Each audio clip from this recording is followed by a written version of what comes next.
everybody, and welcome to English Pod. My name is Marco. My name is Catherine, and we hope by now you're very excited about football or soccer. This is the World Cup time of year, so this comes every 4 years, actually. And we've got a lesson all about it. That's right. So as everyone may or may not have heard, we are actually in the middle of the World Cup. And as you say, it's a football or soccer competition. Now, soccer is only used in the United States. That's right. It's used in the United States, although football can be confusing in a place like Australia, where they have two different games that are called football. That's right. So it's a little bit difficult at times to tell someone that you play football and they think you play American football or Australian football or soccer. So it's a little bit confusing. It can be, yeah. All right, so we have a great lesson all about the World Cup. We're going to explain a little bit. And so let's listen to the dialogue for the very first time.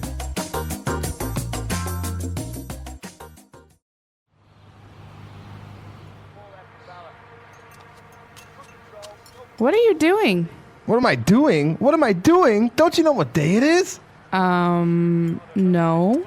It's only the day when the world's biggest sporting event is kicking off. What? The World Cup. The first match is today. It's Mexico versus South Africa. It's going to be a really good match. Both teams have a very strong offense and have skilled players. I think that South Africa will probably dominate the first half since they are the host country and all. I have no idea what you're talking about. The only sporting event we watch at home is the Super Bowl. This is bigger than the Super Bowl, man. Teams from 32 countries compete against each other every 4 years and fight to win that trophy. They first start in a group stage with 8 groups, each group having 4 teams. The top 2 teams pass on to an elimination stage before going on to the semifinals and the quarterfinals. Sounds interesting, but soccer doesn't really appeal to me. Are you kidding? Over 700 million people watched the final match of the 2006 World Cup. It's a very exciting and nerve-wracking sport. Each nation is cheering on their team, hoping they will become the next champion. So far, Brazil is the team with the most titles under their belt. They're really good. All I know about soccer is that you can't use your hands and that players are always falling down trying to get a free kick or penalty kick. It seems like a sissy sport to me. Whatever. I'm going to go watch the opening match.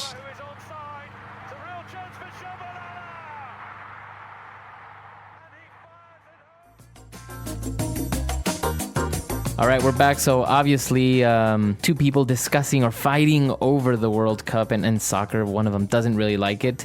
But he came up with some really interesting points and explained a couple of interesting things. So let's take a look at some of that vocab on Language Takeaway. Language takeaway. So, okay, the very first phrase here is a very important one. We're talking about sports. This game is called a sporting event. That's right. So a sporting event is an event, I guess you would say, is a performance or something that happens occasionally, but related to sports. That's right. So an event can be a game itself or a tournament. You've heard maybe of, the UEFA Cup. That's the European Federation of Football or whatever it is. Mm-hmm. So basically you have this tournament for European soccer teams. But the World Cup is also an event, and a very important game could also be an event. So this basically means a sporting match or a sporting competition. That's right. Now, it may sound confusing as to why you put the ing in sport. It should be maybe sports event or sport event. But I'm not really sure why we add the gerund to sporting event. We always just say it this way. It's a set phrase. So let's remember that it's sporting event. This is the world's most important sporting event, for example. Okay, very good. Now, we went and we talked about the first match, Mexico versus South Africa. And they're talking about the teams and how they both have a very strong offense. Okay, so offense is a part of the team. Basically, it's a group of players who are trying to score. That's right. Okay, so when you're good at offense, it means you're good at scoring. Mm-hmm. And the opposite of offense is what? Defense. Defense. So offense, defense. Mm-hmm. You can say they have a very strong defense. That means that it's very hard to score against them because their defenders, their goalies, they're all very strong. That's right. So we're talking about an offense and a defense, both very important parts of a team. And so the guy continued and made a little bit of a prediction saying that South Africa will probably dominate the first half. Okay, so you know that football matches are split into halves. You have first half and second half. To dominate here means to be stronger than someone else. So to control the ball or to have possession or to be the one that is the strongest team on the field. That's right. So you can dominate by having a very strong defense, or you can dominate by having a very strong offense, or both. Dominate means be stronger than. That's right. Okay, now let's move on to the other guy who doesn't really like soccer. And he says, I have no idea what you're talking about. All I know is that I watched the Super Bowl. Okay, now this is a very American thing, the Super Bowl. That's right. We mentioned earlier that in America, most people call the game soccer, not football. Well, that's because in America, we have a different game called football. That's right. And so the Super Bowl is like the most important game in the football world. It's the game that happens every year at the very end of the season. That's right. So this is what we usually call American football.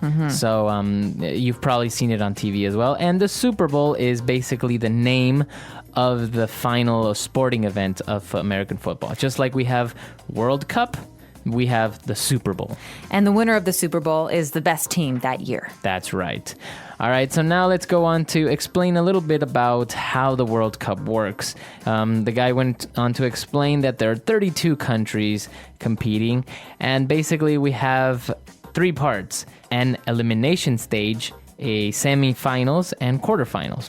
Okay, so basically this describes the different levels, because obviously 32 teams can't compete for one trophy at first. You have to make the numbers smaller. So 32 becomes 16, becomes 8, becomes 4, becomes 2. That's right. And so we have different groups for these. The first one is the elimination stage, when some teams lose and they go home. That's right. And after that, then we have a quarterfinals. So what is quarterfinals? The quarterfinals are when you have 8 teams that are basically the top 8 teams of the competition, and they will play against one other opponent. So the winner passes on to the next stage, which would be the semifinals. Well, the math makes sense because quarter has to do with 4, right? That's right. So in the quarterfinals, 8 teams become 4. And in the semifinals, 4 teams become 2. That's right. And then what happens after the semifinals? And then we have the final, where basically the 2 top teams will compete against each other, and there will be one champion. USA! US! And this is when it gets very nationalistic. People are very proud of their countries. Of course. And so this basically is what happens and how we get our champion. And well, now let's explain a little bit very quickly about 2 things that happen in the game during gameplay, when we have a free kick and a penalty kick. Okay, so a kick, you just kick the ball. But sometimes when the ball goes out of bounds, or when a player is injured or there's a foul, then that player or his teammate can take a special kick. All right, and so a free kick is just a kick from anywhere, right? A free kick is a kick that you get basically according to the referee, who says, okay, stop the game. He's going to kick from inside the lines. That's right. So wherever you are fouled, wherever somebody maybe hit you wrong or something happened, from that position you will kick freely towards the goal or wherever you want. You can pass to your other players as well. That's right. But a penalty kick is a bit different because you have to be in a special place when you do it. That's right. A penalty kick is when you are fouled inside the box, what they call, is in the area very close to the goalie. So if you commit a foul there, then the other player will receive a penalty kick, and it will just be him against the goalie, and he must kick the ball. I think it's approximately 10 meters, if I'm not mistaken. Yes, and this is why it's very dangerous, because you're so close to the goalie and no one can stop you. And so when fouls happen inside that special box, it's usually bad news for the goalie. Yeah, of course. So this is what happens during a penalty kick, and well, basically you have no defenders, so it's just you, the goalie, and it can get, as you said, very complicated for the goalie. So all right, so we've taken a look at a lot of things on language takeaway. Let's move on now to 3 phrases on Fluency Builder. Fluency Builder. Okay, so this is a great word to describe how I felt last week when I watched the England versus America match. I thought it was a nerve-wracking game. That's okay? right. And we heard this in the dialogue, right? Yeah, you said it was a very nerve-wracking game, or in the dialogue, the guy said it's a very exciting and nerve-wracking sport. So if something's nerve-wracking, what does it mean? Well, basically, if you break it down, nerves are those things in your body, in your skin, that make you feel. So if someone hurts you, you feel it because of your nerves. So something that is nerve-wracking makes you nervous. It makes you anxious. It makes you feel very sensitive. That's right. So, of course, the sporting event is so exciting, and you're worried that your country or your team will lose, that you're very nervous and you're very excited, you're very anxious. A lot of things are going on. Maybe you're sweating, maybe you're drinking a lot. You don't want to know. You don't want to see your team lose, and so you get very nervous. That's right. And now, of course, if your team is in the World Cup, you are cheering on for your team, or you're cheering them on. Okay, so this is an interesting phrase because maybe you've heard the word to cheer before, go team, go team. Yeah. This is cheering. But we often say, I want to cheer him on. Okay, so this on to me means like, I want to cheer him on to victory. I want to push them towards some goal. And so you hear this a lot. Let's cheer them on. Or he was really cheering me on. Made me feel good. And Motivating you. Motivating you. So to cheer someone on. Cheer them on. All right. So obviously this is why we have cheerleaders, right? Girls that Give me an cheer. A. Give me a B. These are the girls or the group of girls that cheer teams on. Or men too. Or I've men. seen male Yes, cheerleaders. yes, that's true. All right. And now when we talked about Brazil, they are the team with the most titles under their belt. Okay, we're not talking about a real belt here, are we? No. No. Under your belt, or under their belt in this case, means that in their history, they have the most titles.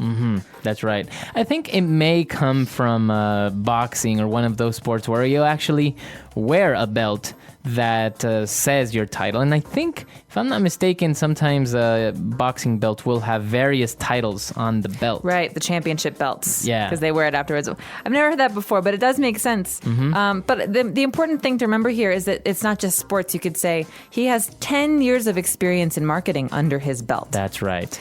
That means he's good. He's experienced at marketing. That's right. So that's right. As you said, you can use it for work experience. You can use it for titles in work, or maybe in education. You can say he's got 3 master's degrees under his belt. Wow. All right. So a lot of great stuff there. We've taken a look at a lot of vocab. So I think we should listen to our dialogue again, and we'll be back to talk a little bit more.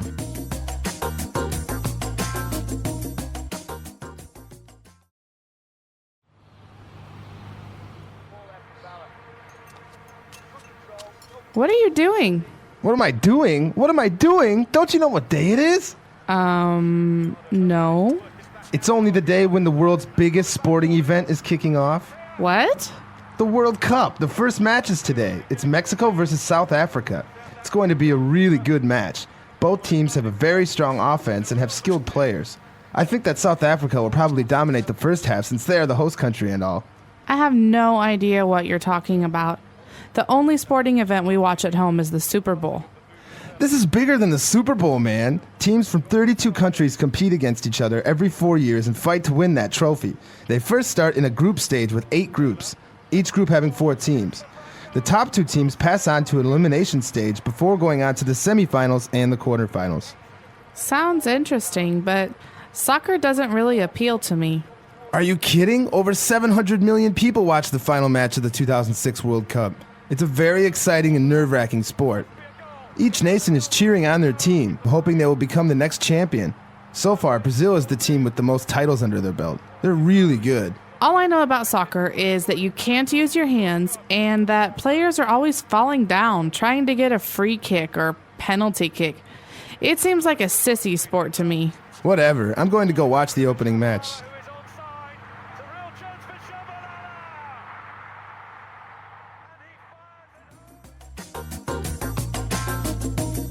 All right, so the World Cup, as we said, it gathers over 100 million people to watch the final in 2006. Now, this sport is not very popular in North America.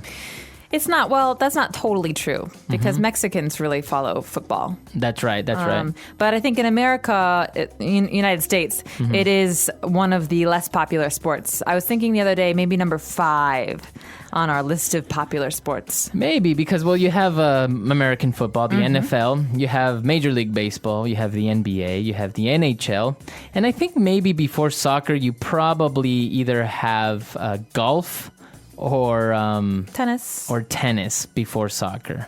Even though the United States does have its own Major League Soccer.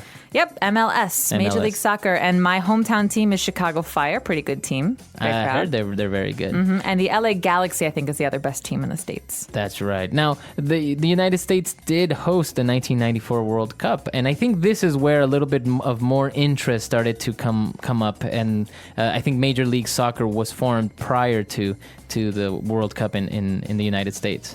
That's right. Well, there's another part of it. I mean, as young people, as children, we almost all played soccer. I played soccer. I know a lot of my friends did as well. It's not popular everywhere, but a lot of people play it. And there's not really an audience for soccer in America once you're in the professional realm. And so the problem is when you pass college, you don't think of it as, the NBA, for example, because there's not as big of an audience. And so people just end up doing their normal jobs as opposed to being professional soccer players. I think that has a big something to do with it is the fact that there is not as much money in this sport professionally as, for example, the NBA or prestige. Exactly. Although this is the on the other hand, these players that do make it and they really want to play, they go abroad and they go play in the European leagues or something like that. That's right. I think a lot of the American players who were playing the other day against England were playing against their teammates because so many of the American team, the American national team, play in the English Premier League. It was really awkward. Well, it's a really great sport, as I think it's one of the most popular sports in many other countries as well, because it's so easy. All you need is a ball, you need a group of people, you put 2 rocks, and you have a goal, and you start playing. And that's probably why it's the most international sport, because it's very easy to set up. People all over the world love it, and hopefully one day the United States will kind of push it and champion. Yeah, well. I hope this year they'll become champions, but my fingers are definitely crossed because who knows? All right, so it's a really great topic. We want to know if your country is in the World Cup. Have you ever qualified for a World Cup? There are still many countries who haven't made it. Of course, it's a very small pool. 199 countries compete to qualify for the World Cup, and only 32 make it. Audio and you can also tell us who you're supporting. We won't judge. To the meaning. That's right. So we're waiting for your comments at englishpod.com. We'll see everyone there. To officially begin something. Kick. A step in a process. Stage. Something only appropriate for girls or women. Sissy. Game. Match. One who provides services, etc., as for a convention. Host. Let's try that faster. A step in a process. Stage. Something only appropriate for girls or women. Sissy. To officially begin something. Kick. Game. Match. One who provides services, etc., as for a convention. Host. Now say the word and hear it in a sentence. Stage.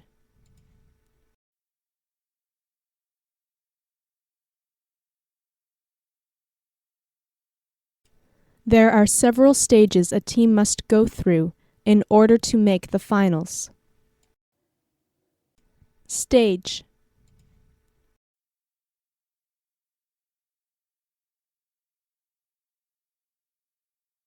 This morning, I finally moved on to the next stage of my video game.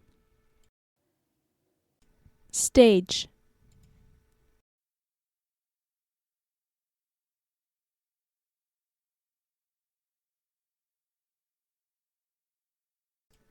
If we start her on these medications, we can cure her because she is still only in the first stages of the illness.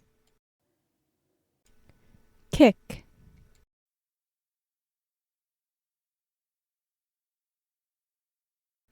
Today, we are kicking off a new line of cosmetics.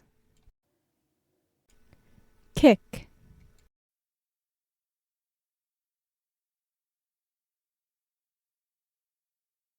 At the opening ceremony, we will kick off the beginning of the weekend conference.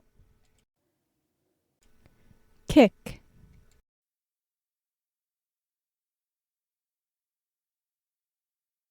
The fundraiser's kickoff will be tomorrow at 5 p.m. Match.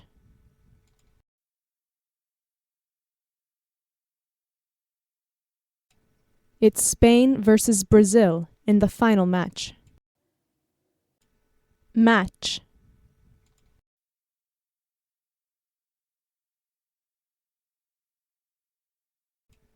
I can't make it to the match today, but let me know how it goes.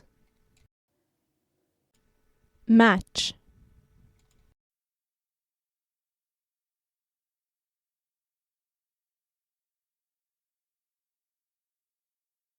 This soccer match is going to be nerve-wracking because it is my school against our rival school across town. Host.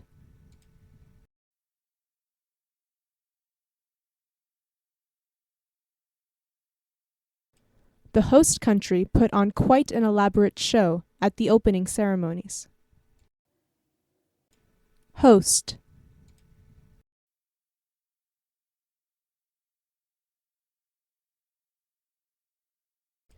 The host school went wild when the home team won the championship. Host.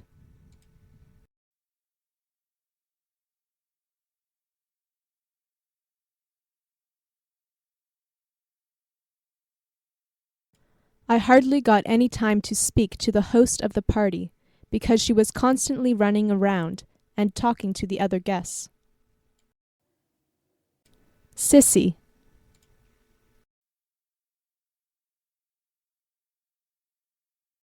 I think soccer is a sissy sport. Sissy.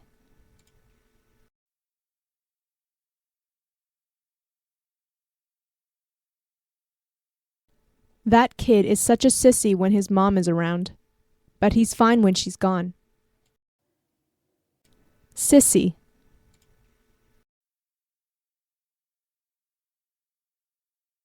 EnglishPod.com.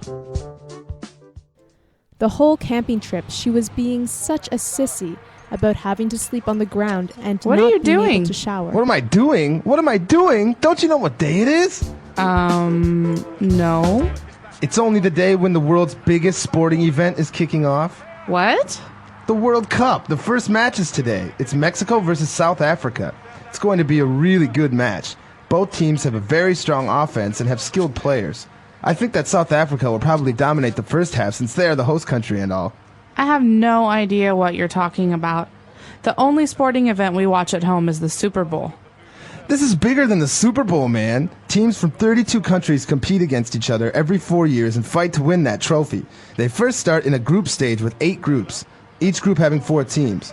The top 2 teams pass on to an elimination stage before going on to the semifinals and the quarterfinals. Sounds interesting, but soccer doesn't really appeal to me. Are you kidding? Over 700 million people watched the final match of the 2006 World Cup. It's a very exciting and nerve-wracking sport. Each nation is cheering on their team, hoping they will become the next champion. So far, Brazil is the team with the most titles under their belt. They're really good. All I know about soccer is that you can't use your hands and that players are always falling down trying to get a free kick or penalty kick. It seems like a sissy sport to me. Whatever. I'm going to go watch the opening match.